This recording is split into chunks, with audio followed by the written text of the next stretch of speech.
A melodia.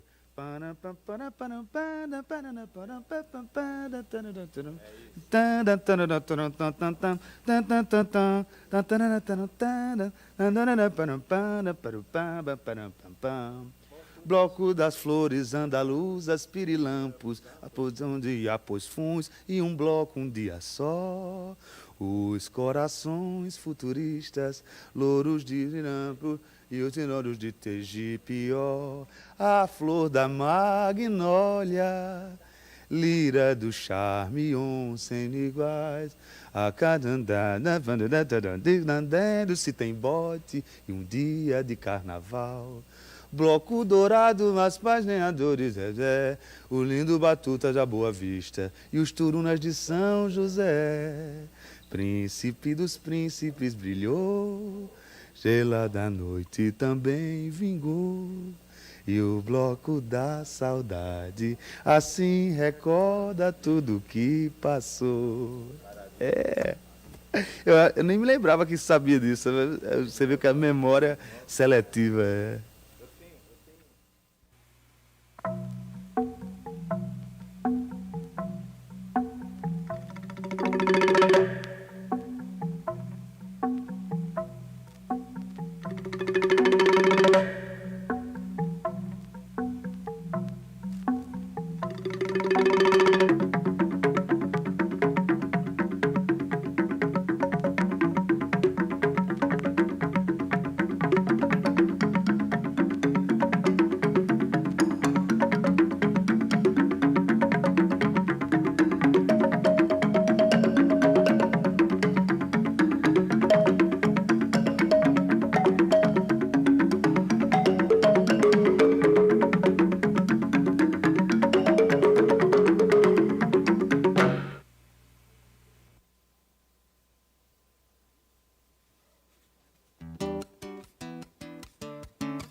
Sou coração do folclore nordestino. Eu sou Mateus e Bastião do Boi Bumbá. Sou um boneco de mestre Vitalino, dançando uma ciranda em Itamaracá. Eu sou um verso de Carlos Pena Filho, um frevo de Capiba ao som da orquestra armorial. Sou Capibaribe num livro de João Cabral.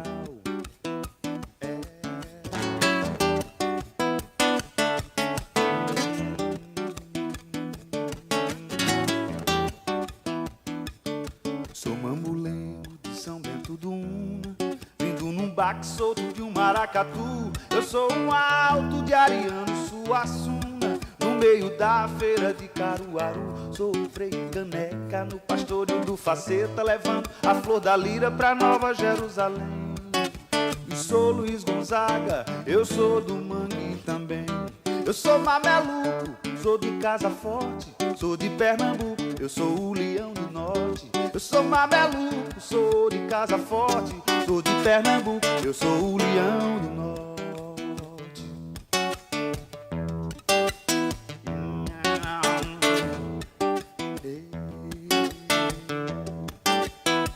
Sou macambira de Joaquim Cardoso, banda de pife no meio do canavial, na noite dos tambores silenciosos.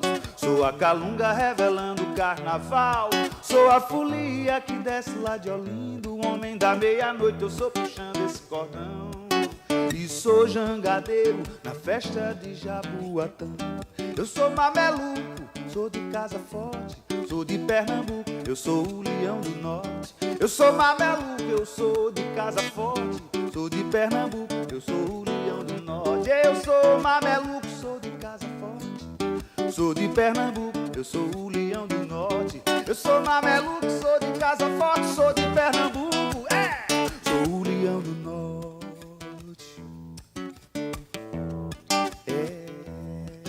Iaia, me dá teu remo pra me remar. O remo caiu, quebrou, sumana lá em alto mar. Iaiá, me dá teu remo pra me remar. O remo caiu, quebrou, sumana lá em alto mar. Lá em alto mar.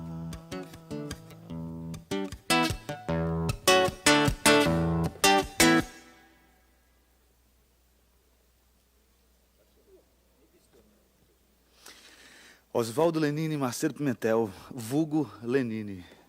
Lenine porque papai foi fundador do Partido Comunista na Paraíba e eles tinham um jogo entre ele e minha mãe. Os nomes dos filhos, quem botava era ele botou um Renan e o outro Lenine. Em compensação, quem botou o nome das filhas foi minha mãe, botou duas santas, Maria Tereza e Maria das Graças. Nascido em Recife, no bairro da Boa Vista, na Praça Chora Menino, onde sorri primeiro.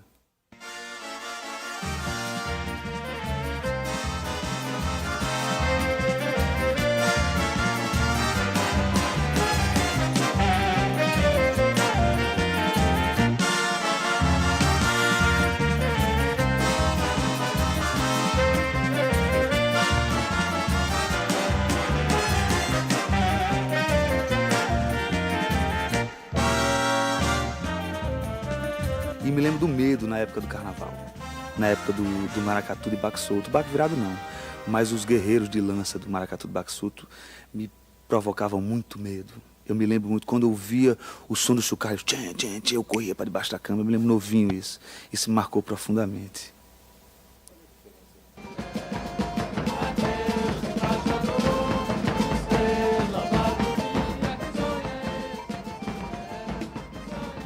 O maracatu de baque virado foi um que se restringiu exclusivamente à zona urbana de Recife. É o mais tradicional e o mais antigo. O registro é justamente o maracatu Dona Santa, o Porto Rico do Oriente. E eles, os dois, tanto o baque solto como o baque virado, descendem do Alto dos Congos, que era um cortejo mesmo de coroação de reis e rainhas.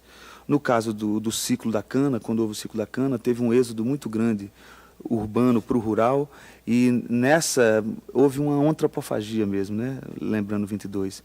E o baque virado se tornou uma outra coisa, que hoje a gente conhece como o baque solto, né? O maracatu rural.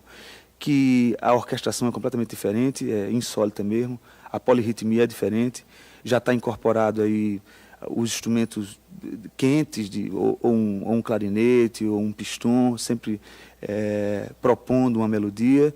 E o cortejo é diferente, porque os guerreiros de lança é meia de lã, é flor de plástico, é óculos escuro, é bem antropofágico mesmo, é bem misturado. Nas águas verdes do mar tinha um paquete bonito.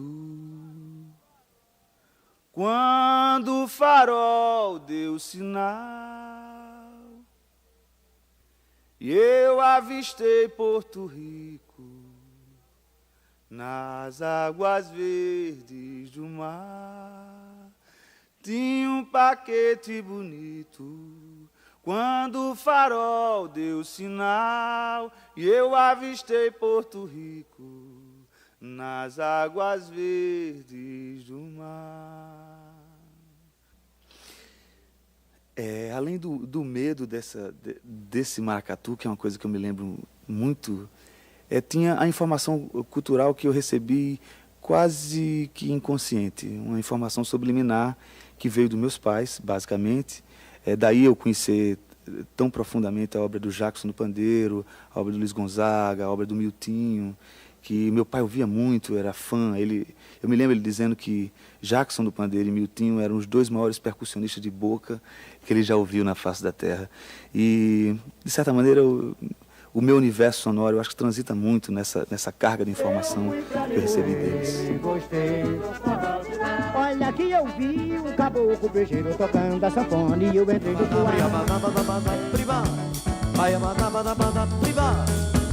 cara de palhaço, peida de palhaço, sem sabadão. Rapaz, no jardim lá de casa, Eu tinha, lá em casa todo mundo era muito musical, o jardim era a gente sempre fazia um piquenique em casa. Então minha mãe tocava cavaquinho, papai tocava um violão, a família toda sempre tem essa coisa ser a seresteira, né, de alma seresteira, de se reunir, botar uma toalha no gramado e ficar cantando. Então eu devo muito, e engraçado, porque eu vim descobrir que eu tinha essa informação da música brasileira depois, porque quando me dei por gente, lá para os 14, 15 anos, foi a época do rock. E eu era um apaixonado pelo rock, principalmente o rock progressivo, rock Led Zeppelin, Genesis. Eu vi muito, até os 16, 17 anos. Depois, quando descobri, na verdade, o que me levou a procurar a música brasileira foi o disco Clube da Esquina, do Milton Nascimento. Quando eu ouvi pela primeira vez, o Clube da Esquina foi uma tapa, foi assim, um produto de primeiro mundo feito aqui, com toda aquela carga barroca, né, de canção, de harmonia. Aquilo despertou para mim. Aí eu fui atrás da música brasileira. E aí vim descobrir que eu conhecia muito de música brasileira, de uma maneira subliminar, por causa dos meus pais e meus irmãos. Oi, falam que a ema gemeu no tronco do Jurema. A ema gemeu no tronco do Jurema. Ah, Jackson tudo, a ema gemeu. Jackson é um marco, né? Jackson não deixou escola, é um cara que está aí. Aliás, esse ano que entra agora, nós comemoramos a morte, 10 anos redondos, né, da morte dele, se eu não me engano. Eu posso estar falando besteira, mas eu acho que não, eu acho que é isso aí. E Jackson é uma coisa ímpar. Aquele sujeito era uma máquina de demolição. Eu tive o prazer de vê-lo tocando e a exuberância rítmica dele, a coisa da ligação dele com aquele pandeiro, a maneira dele não se repetir em hora nenhuma. Eu vi ele cantando a mesma música dezenas de vezes e ele não se repetia a interpretação, né? Ele estava sempre improvisando. Eu acho que é o maior percussionista de boca que já existiu. O Dominguinhos acha que é o maior sanfoneiro de boca que já existiu. E acho que foi uma pessoa que não deixou escola e que deixou uma lacuna muito grande.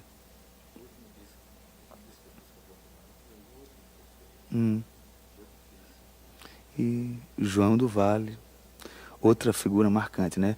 O Brasil, em 93, eu tive o prazer de fazer um disco com o Suzano e com o Denilson Campos, foi o Olho de Peixe.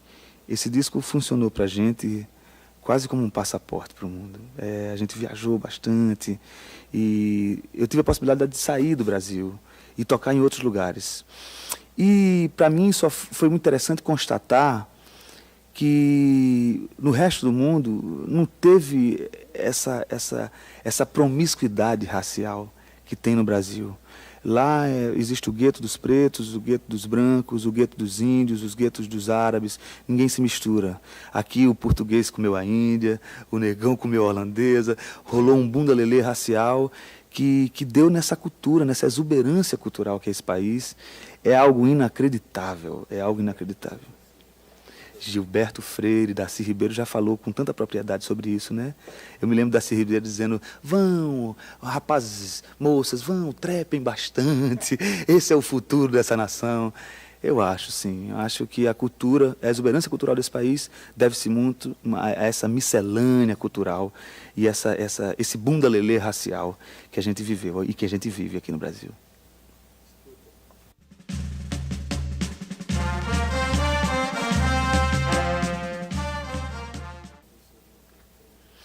Muito frevo, Nelson Ferreira, Capiba, muita ciranda,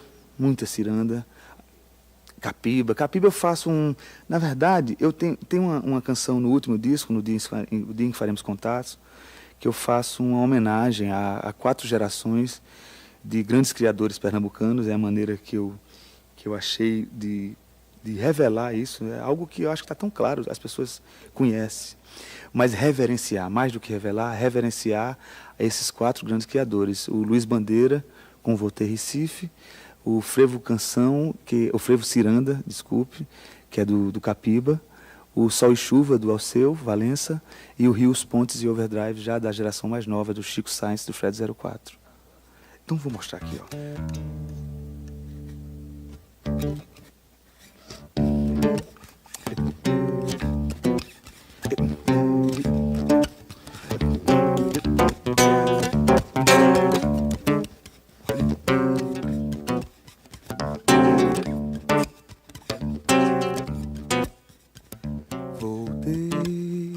Recife, foi a saudade que me trouxe pelo braço.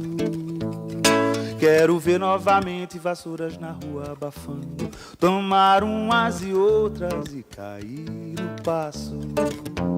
Voltei, Recife, foi a saudade que me trouxe pelo braço.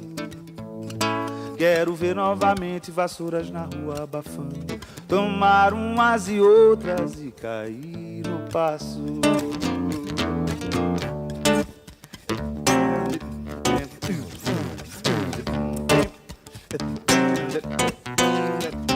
Eu fui na praia do Janga pra ver a ciranda e o seu ciranda, ciranda.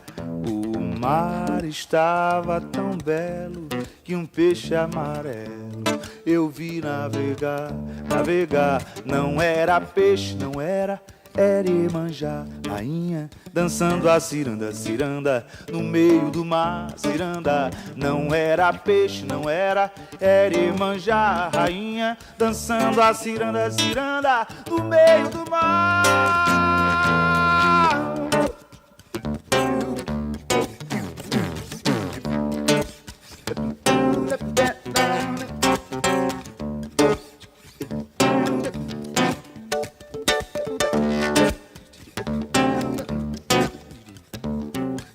Não posso mais brincar de sol e chuva com você. Eu não posso mais brincar de sol e chuva com você.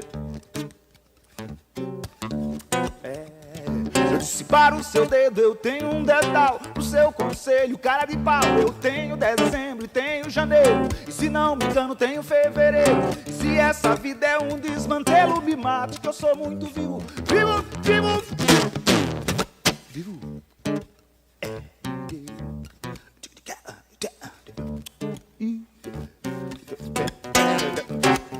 Rios, pontes e overdrive, impressionantes esculturas de lama.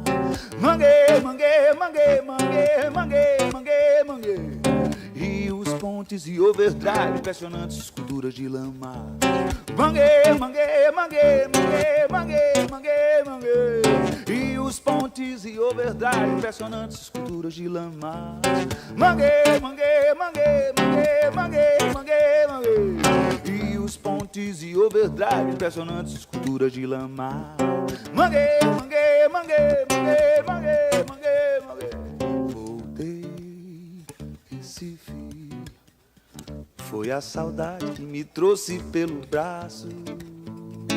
Quero ver novamente vassouras na rua abafando, tomar umas e outras e cair no passo. Tomar umas e outras e cair no passo. Tomar umas e outras e cair no passo.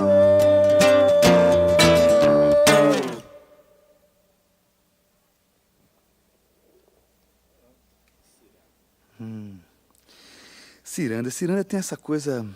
Primeiro, o ritual da ciranda, que eu acho muito legal, né? A confraternização, o fato de dar as mãos em cima do mesmo beat, né? Isso é um barato. E o fato de revelar o mesmo tipo de movimento, do marejar, né? Da onda, né? A ciranda, eu me criei praticamente ouvindo ciranda. Todos os finais de semana, junto lá de casa, tinha uma roda de ciranda. E me criei ouvindo isso, me criei ouvindo... Vim do Recife, um rapaz me perguntou se na ciranda que eu vou tem muita morena. Eu disse, tem muita morena mulata, dessas que a morte mata e depois fica com pena. Ciranda. Otacílio, Lorival, Dimas e há tantos outros hoje... Pessoas fantásticas, né? Pessoas que até covardia, né? Rogaciano, Leite, esse é um poeta. Os cantadores é uma coisa à parte completamente. Porque eu acho que o cantador sempre teve uma função de cronista mesmo, né, de jornalista, né, repórter do tempo. Já estamos na era da internet, globalização, e eles continuam fazendo esse mesmo trabalho, né? É de uma importância, uma resistência fundamental. E a história é o jazz da palavra. Eu acho que o repente tem essa conotação, é o jazz da palavra, é o improviso verbal, né? Geralmente, quando as pessoas falam do improviso, do repente, parece que é espontâneo do nada. Não é bem assim, a gente sabe que não é assim. É como um músico de jazz, né? O cara improvisa, é lógico, mas ele em casa ele está estudando as escalas dele, o improviso está a hora onde você põe a melodia certa no lugar certo. E eu acho que isso é o que o repentista faz. Na verdade, é um cronista que tem um vocabulário extenso, né? E que exercita essas nuances das rimas de uma maneira exacerbada mesmo. Na hora do improviso, ele está improvisando sim, mas muita coisa já se definiu, né, no decorrer do processo dele, né? É um barato, é uma resistência muito grande e é uma prova concreta de uma influência moura que nós temos no Nordeste. Está ali, as escalas estão todas árabes, né? É tudo menor, a intenção é bem do que o Mouro deixou ali, o que o mundo árabe deixou na Península Ibérica. Isso é uma história famosa de um repente entre o Jacó Passarinho e o Cego Aderaldo, e que o Jacó era famoso pelos trava-línguas e o Cego muito mais. E, se eu não me engano, o Jacó Passarinho puxou, qual foi o tema? Foi, um dedo é um dado, é um dia, é um dado, é um dedo. E o Cego respondeu, sou forte como um leão, sou bravo como um penedo, é um dedo, é um dado, é um dia, um dado, é um dedo. Aí eles... Cega esse teu enredo, parece mais zombaria, tu hoje cega de raiva e o diabo será teu guia, é um dia, um dado, é um dedo, é um dedo, é um dado, é um dia. E eles saíram trocando e fazendo, exercitando. Teve uma hora que Jacó Passarinho caiu na besteira de dizer, cego, agora puxe uma das suas belas toadas, para ver se aquelas mocinhas dão alguma gargalhada, pois todo mundo tem se rido, só elas estão caladas. E o Cego puxou com essa história, fez, Zé Pretinho, eu não sei mesmo de você o que será. Arrependido do jogo, é você quem vai ficar. Quem a paca cara compra, paca cara pagará. Até eu, decorado o verso, eu me enrolo, né? E o cara disse ali na hora. Jacó de Passarinho olhou para ele, fez, cego, eu estou apertado, que só um pinto no ovo. Tenho medo de sofrer vergonha diante do povo. Cego, se não for maçada, repita a paca de novo. Ele não tinha entendido, né? E o cego mandou. Digo 1, eu digo 10, no falar não tenho pompa. Presentemente eu não acho a quem meu martelo rompa. Cara a paca pagará, quem a paca cara compra. Ele inverteu para não deixar o Jacó entender o mote. E o Jacó disse, cego, teu peito é de aço, foi bom ferreiro quem fez. Pensei que o cego não tinha no peito tal rapidez. Cego, se não for maçada, repita a paca outra vez. Ele pediu pela terceira vez. E isso foi uma gargalhada geral. Disse que Jacó de Passarinho partiu para bater no cego, porque não conseguiu. Porque o cego disse assim, arre com tanto pedido deste preto capivara, não tem quem cuspa para cima, quem não lhe cai na cara, quem a paca cara compra, pagará paca cara. E não repetiu, né? E essa é uma história famosa que todo mundo conhece. Isso só para mostrar o inusitado do improviso, né? do jazz da palavra, que o exercício que os cantadores, os repentistas, os maiores cronistas, eu acho, de nossa época, fazem, né?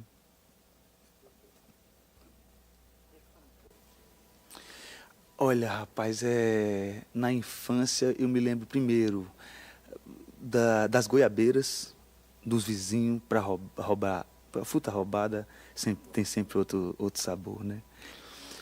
Meu pai principalmente o meu grande amigo, meu pai e minha mãe, eu acho que são dois grandes cúmplices.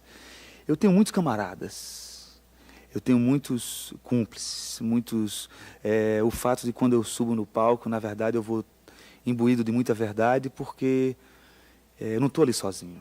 Eu tenho os meus parceiros, que eu gosto de dar nome aos bois, portanto, assim, eu sou parceiro talvez dos dois maiores cronistas da minha geração, que é o Braulio Tavares, o Lula Queiroga, o Dudu Falcão, o Zé Rocha, o Pedro Osmar, além do Paulo César Pinheiro, o Sérgio Natureza. Eu sou defensor dessa promiscuidade sadia da parceria, né, de você estar sempre trocando figurinhas. Eu acho que faz parte da cultura brasileira.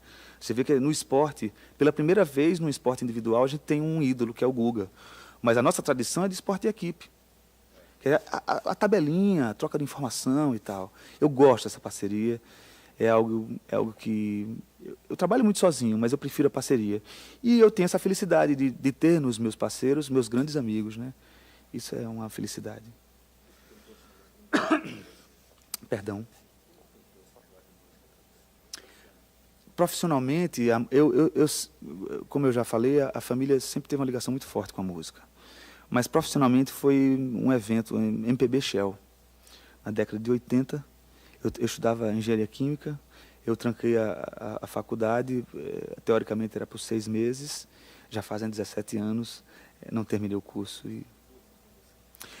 Vimos em turma, é essa turma, eu, Braulio, Lula Queiroga, Ivan Santos, Tadeu Matias, Alex Madureira, Pedro Osmar, Júlio Ludermi. Era uma turma de talvez 12 a 15 pessoas, todos com uma visão de mundo parecida, todos com meio Duracell alcalina, cheio de vigor. Foi o meu desconfiômetro, né? Hoje eu acho que eu sou um reflexo dessa convivência com essas pessoas. Nessa época, eu compus muito, rapaz. A gente era de enxurrada mesmo, é quase que vomitado mesmo a coisa. Quer ver? Tem uma música que é mais ou menos dessa época, que eu vim gravar muitos anos depois, mas que é isso aqui.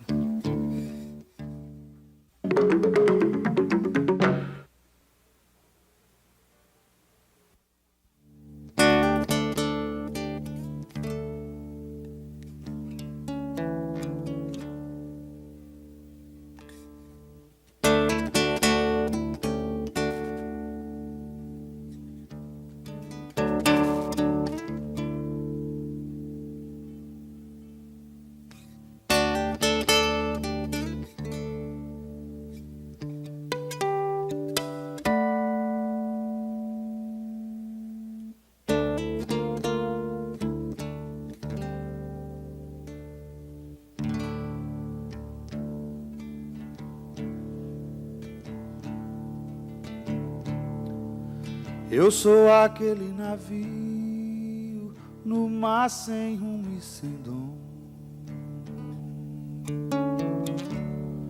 Tenho a miragem do porto pra reconfortar meu sono e flutuar sobre as águas da maré do abandono.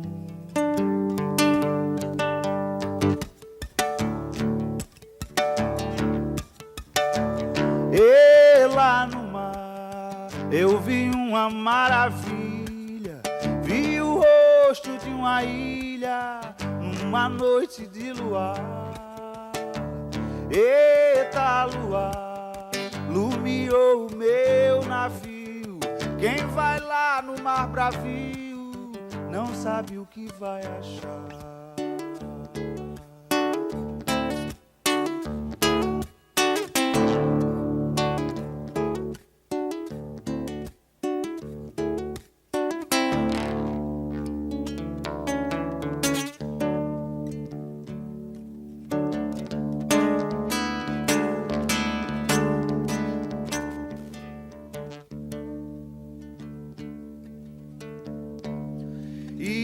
Sou a ilha deserta onde ninguém quer chegar, lendo a rota das estrelas na imensidão do mar, chorando por um navio, ai, ai, ui, ui, que passou sem lhe avistar.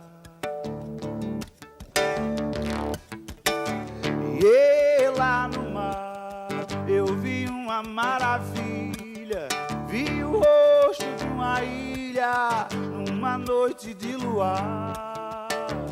Eita luar, lumiou o meu navio. Quem vai lá no mar bravio não sabe o que vai achar. E lá no mar eu uma maravilha. Vi o rosto de uma ilha numa noite de luar. Eita, luar iluminou o meu navio. Quem vai lá no mar bravio não sabe o que vai achar.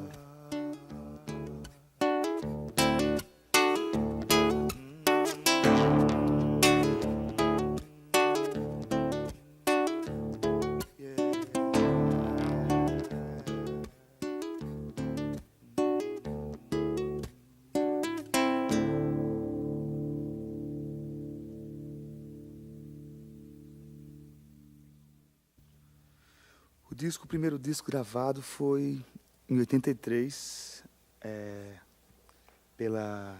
na época foi a Polygram, era um show ao vivo que nós fizemos. Fizemos eu e Lula Queiroga, era um show que a gente fazia, isso na época do 83, 84, se eu não me engano. No final de 83 saiu o disco. E foi praticamente gravado ao vivo no estúdio. E nesse sentido era quase como um documento daquele espetáculo que a gente fez, que era o Alto dos Congos, que era um compêndio inventariando toda essa geração de criadores que eu estou sempre reiterando, mais uma vez estou falando, que é o Braulio, o Lula, o Pedro. E isso virou disco em 83, chamava o Baque Solto. A minha ideia era fazer uma trilogia, mas ficou na biologia mesmo, porque eu só fiz o Baque Solto e o Baque da Era. Aí o terceiro disco já foi em 93, com Suzano, o Olho de Peixe, e agora o Dia em que Faremos Contatos. Eu, na verdade, eu exerci muito mais a carreira do compositor. Eu sempre fui meio franco atirador, porque não trabalhei só com composição especificamente, mas com trilhas de cinema, de televisão e de teatro. Mas também como roteirista, fui roteirista dos Trapalhões durante uma época, trabalhei com humor para a televisão durante uma época. Então isso me permitia, de certa maneira, preservar esteticamente o que eu gostaria de fazer. Sou meio bissexto no disco, muito por causa disso, porque eu só tinha a compulsão de fazer quando tivesse o prazer envolvido. Para mim é condição sine qua non. Eu já vi algumas pessoas falando dos seus discos e dizendo que é meio sofrido fazer disco e tal. Eu desconheço isso, para mim é sempre muito prazeroso, e no dia que deixar de ser, eu paro de fazer.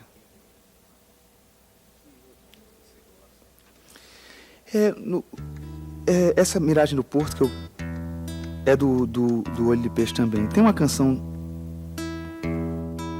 no Olho de Peixe que eu gosto muito, porque é uma homenagem que eu fiz ao Jack Palance, aquele do Acredite Se Quiser. Eu achava que o Acredite Se Quiser, se fosse um programa brasileiro, podia ser diário, de umas 2 horas, devido à quantidade de fatos insólitos que acontecem nesse país. É algo incomensurável mesmo, né? E aí foi uma homenagem que a gente fez, era o Acredite ou Não, Believe It or Not.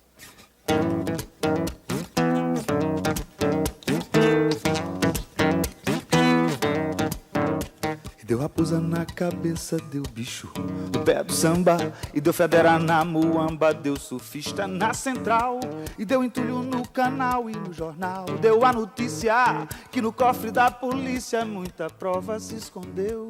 Estranho, bizarro, tudo isso aconteceu. Acredite ou não, inesperado. Normal só tem você e eu. Normal só tem você e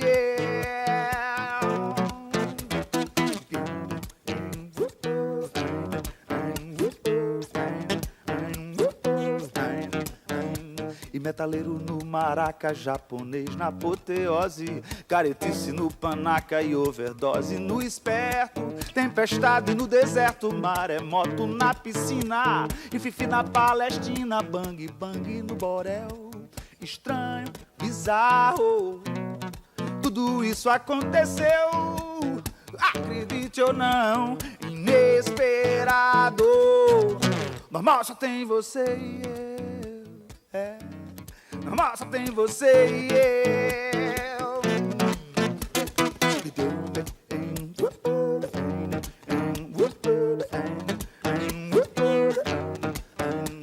Quando o mar não tá pra peixe, jacaré vai de canoa. Quando a banda não é boa, vai playback, tudo bem. Nessa vida sempre tem uma surpresa de emboscada. E muita carta foi marcada, muitos jogos perdeu. Estranho, bizarro, tudo isso aconteceu. Acredite ou não, inesperado. Normal só tem você e eu. Normal só tem você, você e eu. Normal só tem você e eu. Normal só tem você, você e eu.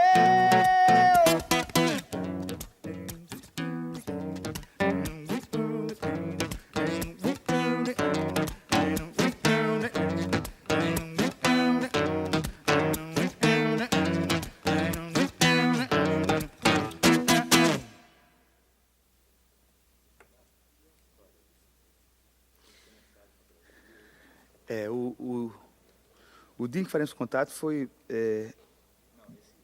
o Olho de Peixe. O Olho de Peixe foi uma produção. Geralmente as pessoas falam de produção independente. Eu acho que é uma produção completamente dependente, porque dependeu do meu bolso.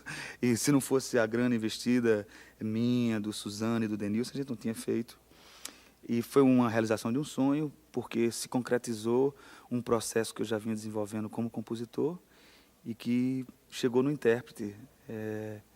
Foi muito legal porque não teve muita pré-produção, foi todo feito de uma maneira, digamos, kardeciana, foi tudo no estúdio, um olhando na cara do outro, sem overdub, sem playback. E aí quando chegou na hora de mixar, a gente foi atrás do Jim Ball, que é um ganhador de alguns Grammys, é um cara que trabalha em Nashville, especificamente com música acústica. A gente queria que tivesse uma pessoa com o ouvido limpo e que fosse um cara tarimbado e tal. E aí mixamos isso no RPM, em Nova York. E difere muito do disco novo, porque o Olho de Peixe era um disco de silêncio e pausa. Era um disco de síntese. Era só eu e Suzano, um olhando na cara do outro e tocando. O Dia em que Faremos Contato é um disco que já mexe com essa nova sonoridade de tecnologia digital, de sampler, de loops. E as pessoas não precisam ter medo disso, que é mais uma ferramenta a serviço da criatividade. Eu acho que ninguém tem que ter medo disso, não. E novamente com Chico Neves produzindo comigo, foi uma grande descoberta, porque me possibilitou fazer esse encontro atemporal no universo paralelo de Caju e Castanha, de uma gravação de 69, com o The Fabulous Troubadour, que é uma dupla de cantores franceses, numa gravação de 93, em cima de uma música a ponte que eu tinha feito em 96. Quer dizer, isso tudo, essa tecnologia me permitiu de pegar Otton Bastos, de Deus e Diabo na Terra do Sol, para cantar comigo. Ele que nem cantou. Quer dizer, então isso é muito legal. O Otton Bastos, né, canta mal, mas a participação dele no Candeeiro Encantado é fenomenal, porque é naquela hora que morre Lampião, e ele diz assim, ele encarna Lampião e diz: pô, eu tenho em mim um cangaceiro de duas cabeças, uma pensando e a outra matando. Eu achava isso muito significativo, muito bonito. Quer dizer, então isso teve essa possibilidade. Esse universo dessa tecnologia me possibilitou isso, a brincar com essas nuances de referências que são minhas, que é de uma maneira randômica. Eu não tenho muito acesso. Uma coisa puxa a outra e lembra a outra. A gente conversando, lembramos tantas coisas aqui, né? Mesmo em off. Mas essa memória randômica eu tenho, e uma coisa precisa ser deflagrada para puxar a outra. Com essa tecnologia, me permitiu misturar tudo isso. E me tirar um pouco do isolamento. Eu acho que até bem pouco tempo a música brasileira vivia em pequenos guetos. O gueto da MPB, o gueto do samba, o gueto do rock and roll, em universos ilhas. Eu acho que eu faço parte de uma geração, eu não estou sozinho nessa, é um bocado de gente, mas que está querendo acabar com esse isolamento da ilha e transformar a ilha cercada de pontes por todos os lados. Está todo mundo revisando seu release, todo mundo hoje faz música brasileira, graças a Deus. Isso é muito salutar, porque o Brasil é isso mesmo, é esse bunda lelê, é essa mistura, não tem para onde. É aqui que está acontecendo as coisas. E eu fico feliz, de certa maneira, de estar compartilhando isso com outras pessoas. Por exemplo, para citar alguns, o André Abujanra, o Chico César, o Zé Cabaleiro, o Paulinho Mosca, a Zélia Duncan, o Edivaldo Santana. É quilométrico, porque é muita gente. Eu acho que o Brasil nunca andou tão bem das pernas. A gente fala essa coisa da internet, globalização e tal, mas é de fato. Hoje eu acho que a gente não faz mais MPB, a gente faz MPP, é música popular planetária. Ou se não quiserem mudar o título, pode ser MPB mesmo, música popular babilônica, mas eu acho que transcendeu aos limites do país. Eu acho que é uma coisa bem maior. Acho sim que a gente está apontando uma mistura nova, isso eu constato toda vez. O Olho de Peixe permitiu isso, a gente viajar bastante. O disco novo, ele tem uma coisa que eu gosto muito, eu acho que o evento do CD, o CD enquanto forma mesmo, acabou aquela história do vinil. O cantor, o intérprete, o compositor pegava algumas canções, salpicava um bocado de um lado, um bocado do outro, o disco ficava sem unidade, você era forçado a se levantar para trocar de lado. Eu acho que um evento CD veio a formatar de uma maneira mais legal o produto disco. Porque hoje o CD é quase como um livro que se ouve. Hoje eu cobro de um CD uma história para contar. Eu acho que tem que ter uma unidade. Você tem que narrar alguma coisa e pegar o espectador por aí. Então eu acho que o CD foi muito legal. O Dia em que Faremos Contato foi muito feito, levando em consideração a forma CD. Então eu tenho uma ligação muito forte com a estética, não só com a música, mas com a parte cenográfica, visual, de texto e tal. Então o disco, eu tinha a capa do disco antes de ter o disco, porque eu acho que todo o meu trabalho de composição, ele é centrado em cima de 3 pilares, que não tem a ver com o ouvido. É engraçado isso. Mas é a ficção científica, o cinema e o quadrinho. Acho que essas 3 coisas, para mim, o meu universo está todo ali. Meu elo de conexão com a criação se dá muito mais pela visão do que pelo ouvido. E, nesse sentido, eu tinha o disco, eu tinha a capa do disco, antes de ter o disco. Porque eu me lembro de uma série que saiu na década de 50. Eu sou um frequentador assíduo de sebos, de livros. E eu tenho uma coleção que chamava Futurâmica, que saiu pela Ed Ouro, que era a primeira edição de ficção científica feita no Brasil. Ainda não tinha tido a Golden Age, então, portanto, era uma literatura ainda de segunda, meio bang-bang e tal, mas as capas eram geniais. E eu fiquei com aquela capa durante a minha vida toda. Na hora de fazer o disco, eu tinha o título, O Dia em que Faremos Contato, e tinha a capa. O resto, as músicas todinhas, eu fui atrás das músicas. Foi um processo completamente inverso, né? E a brincadeira de toda a estética girar em torno do futuro do passado. O que era futuro assim, na década de 50? Aquela estética meio Flash Gordon, meio Herculoid, Johnny Quest, Perdidos no Espaço, Túnel do Tempo. Então, o disco, eu gosto muito do disco porque teve essa preocupação estética. A ficção científica está muito presente em praticamente todas as canções. E é algo que eu sou apaixonado pela FC, pelo quadrinho, pelo cinema. Está cheio de referências disso aí. E foi um disco feito com muito carinho. A gente levou quase um ano fazendo, muito porque eu estava viajando muito com o Olho de Peixe. E na hora de mixar, a gente escolheu mixar com o Peter Gabriel no Real World Studios, na Inglaterra, num lugar extremamente mágico entre Stonehenge e Avery, né, um lugar que tem uma magia, que é aqueles círculos de menires e tal. Foi uma realização de um sonho. O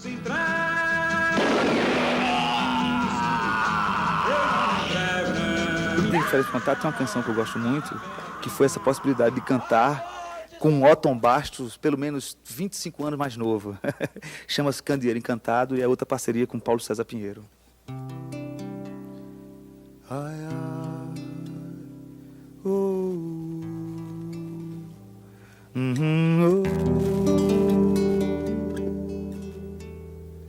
ai, ai, oh,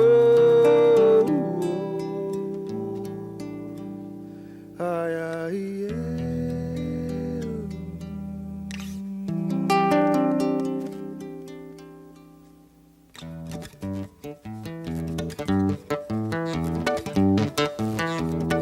lá no sertão, cabra macho não ajoelha, nem faz parelha com quem é de traição.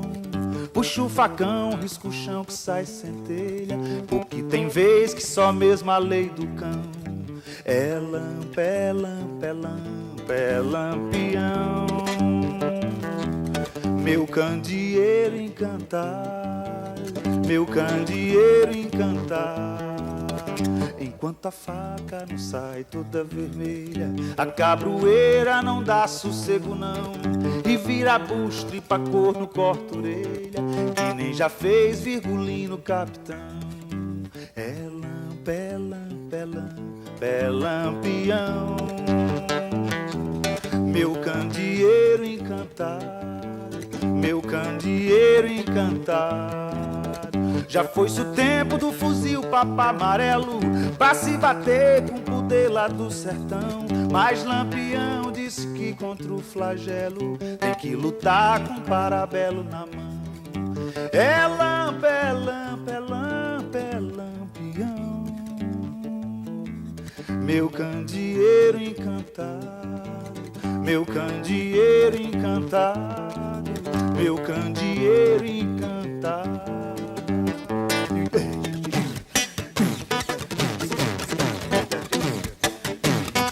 Falta o cristão aprender com São Francisco, falta tratar o Nordeste como o Sul.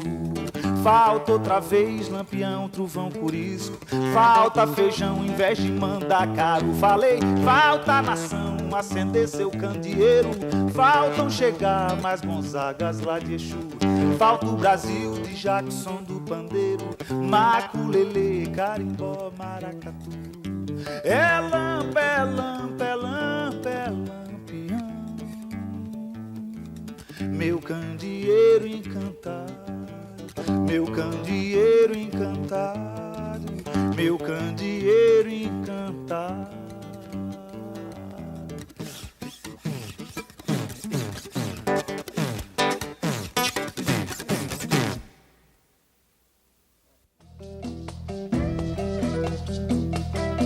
O Ciba, do Mestre Ambrósio. Eu tive o prazer de produzir o disco do Mestre com o Suzano, com o Denilson. E foi muito legal constatar isso, que já tem uma geração mais nova, fazendo com honestidade, com sinceridade. Essa música pernambucana, né? A música brasileira, mas mais especificamente pernambucana. Eu cheguei a constatar também que Pernambuco é uma palavra gigantesca, são 10 letras e nenhuma se repete. Acho que talvez se reflita aí essa exuberância. Por exemplo, está falando do Mangue Beat, que é um movimento que tem tanto o Chico Sainz, Nação Zumbi, como o Fred 04, mas tem Cascabulho, tem o Mestre Ambrósio, tem o Velho Mangaba. É muito versátil e tal. E com o Ciba a gente fez, na época, quando a gente estava gravando o disco, eu fiz uma melodia para uma canção que ele estava ali fazendo e tal, que foi feito assim, meio kardecianamente também. Eu gosto desse processo. Na verdade, é difícil de fazer aqui, porque é um contraponto de uma melodia com um groove que ele faz com a rabeca. Que ele faz...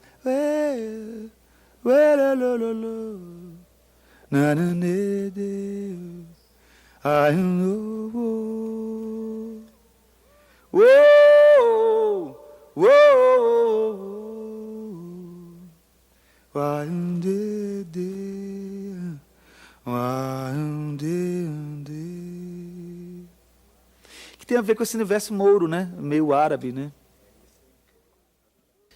Não, o boi, assim, o boi, esse boi poderoso que a gente conhece, maranhense, eu conheço pouco. Eu conheço o boi meio capenga, o boi mais popular, o cavalo marinho, que é uma coisa que tem muito em Pernambuco, mas que não tem essa exuberância meio de lantejoulas e rica que é o boi do Maranhão. Apesar de ter similaridades na polirritmia, ele é bem diferente nas personagens, e né, eu gosto muito. Mas, assim, conheço pouco. Na verdade, o meu universo, eu sempre transitei muito em cima das baixas frequências, do candomblé, do maracatu. Isso me interessou, sempre me interessou muito. O candomblé é uma exuberância. Eu sou uma pessoa muito cética. As pessoas perguntam, você acredita em reencarnação? Eu digo assim, o cara só encarna comigo uma vez, ele não vai encarnar comigo. Mas isso é uma piada. Na verdade, assim, eu sou uma pessoa, eu tenho uma espiritualidade, mas não tenho uma simpatia por nenhuma religião. Talvez a que eu simpatize mais seja o candomblé, pelo simples fato de não dissociar o bem do mal. Eu gosto muito disso. Não existe a turma do bem contra a turma do mal. Não existe isso na vida humana. A pessoa pode ser uma boa figura para fulano e para cicrano ser um facínora. E essa é a condição humana. Então eu gosto do candomblé por causa dessa possibilidade de um personagem que é mulher hoje e amanhã pode ser homem. Quer dizer, tem essa versatilidade, é mais próximo com a gente. Eu gosto, mas eu conheço pouco, eu não conheço muito, não. Não, conheço pouco. Eu conheço da Quimbanda mesmo, que é um tema pesado, que faz assim, lá no cemitério tem uma caverna, toda salpicada de pingo de vela.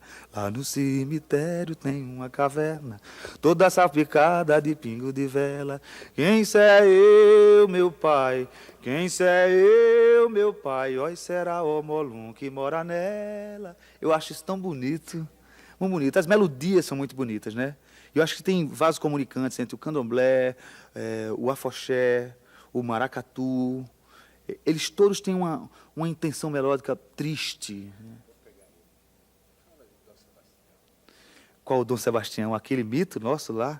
Ah, que é isso. Sabe onde é que eu moro? No Rio? Na Avenida São Sebastião. Isso é um karma. Sebastião na minha vida é um karma. E no caso de São Sebastião, eu nem gosto muito de acupuntura, não. E o cara é todo flechado. Mas, assim, é um universo mítico, né? Que, bom, Canudos, os jagunços de Canudos morreram pregando a vinda de São Sebastião, que vinha para salvar todo mundo, redimir e tal. Esse universo mítico nordestino é muito rico.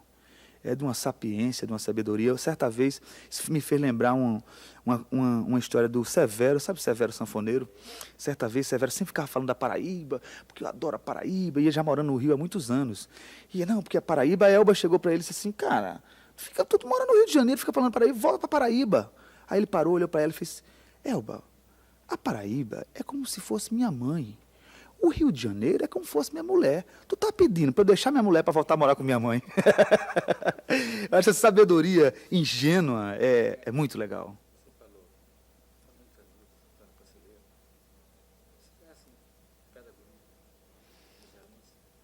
Não, só como referência.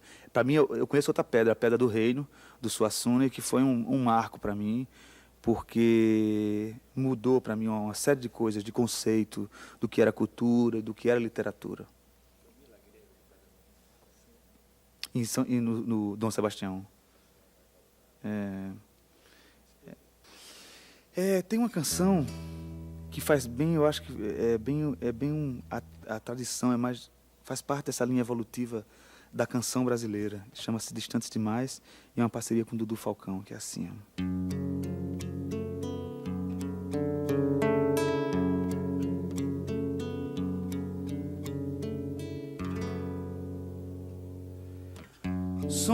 Somos somente a fotografia,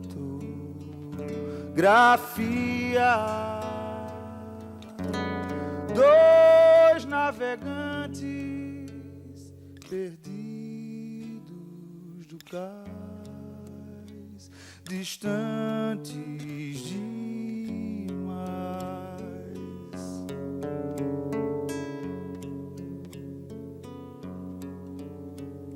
Somos instantes, palavras, poesia,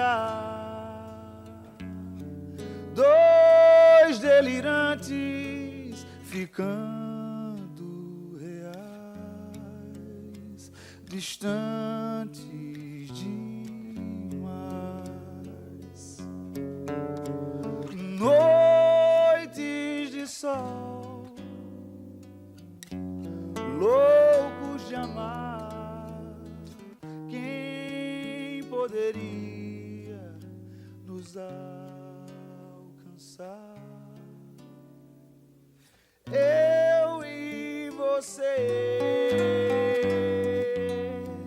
sem perceber, fomos ficando iguais. Longe, distantes demais.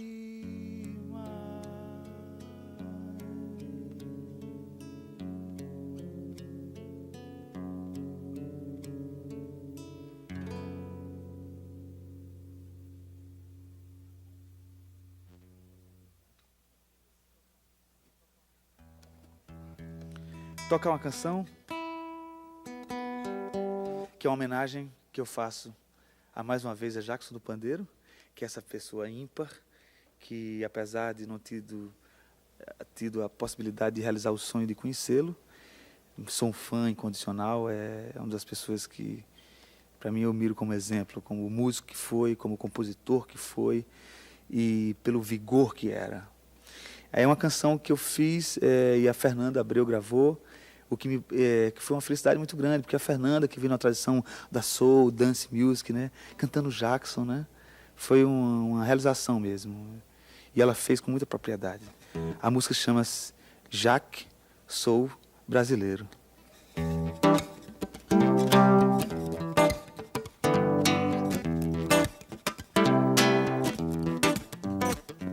Já que sou brasileiro e que o som do pandeiro é certeiro e tem direção, já que subi nesse ringue, o país do swing é o país da contradição. Eu canto pro rei da levada, na lei da embolada, na língua da percussão. A dança, meu gango, dengo, a ginga do mamulengo, o charme dessa nação. Quem foi que fez o samba embolar? E quem foi que fez o coco sambar? Quem foi que fez a ema gemer na boa? E quem foi que fez do coco um tocar? Quem foi que deixou um oco no lugar? E quem foi que fez do sapo cantor de lagoa? Diz aí, Tião, vai, Tião, oi, você, fui, comprasse, comprei, pagasse, paguei. Diz quanto foi, R$500. Quanto é que foi? Foi R$500. Diga, Tião, oi, você, fui, comprasse, comprei, pagasse, paguei. Me diz quanto foi, foi R$500. Quanto é que foi, foi R$500.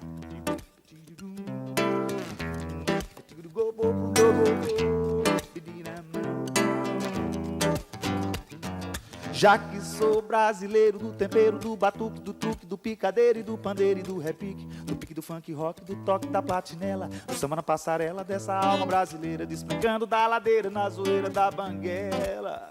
Essa alma brasileira despencando da ladeira na zoeira da banguela. Já que sou brasileiro, do tempero, do batuque, do truque, do picadeiro, do pandeiro e do repique, do pique, do funk rock, do toque, da platinela, do samba na passarela dessa alma brasileira, despencando da ladeira na zoeira da banguela. Essa alma brasileira despencando da ladeira na zoeira da banguela.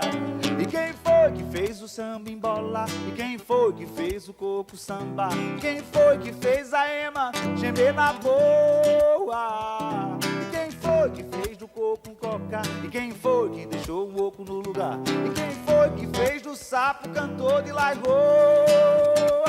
E quem foi que fez o samba embolar? E quem foi que fez o coco sambar? E quem foi que fez a ema gemer na boa? E quem foi que fez do coco um cocar? E quem foi que deixou um oco no lugar?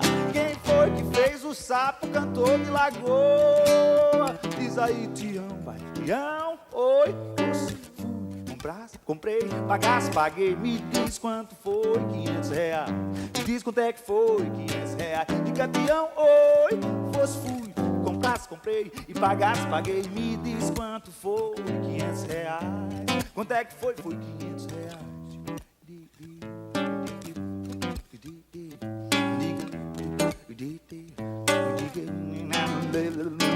Eu só ponho o bebop no meu samba quando o tio Sam pegar no tamborim.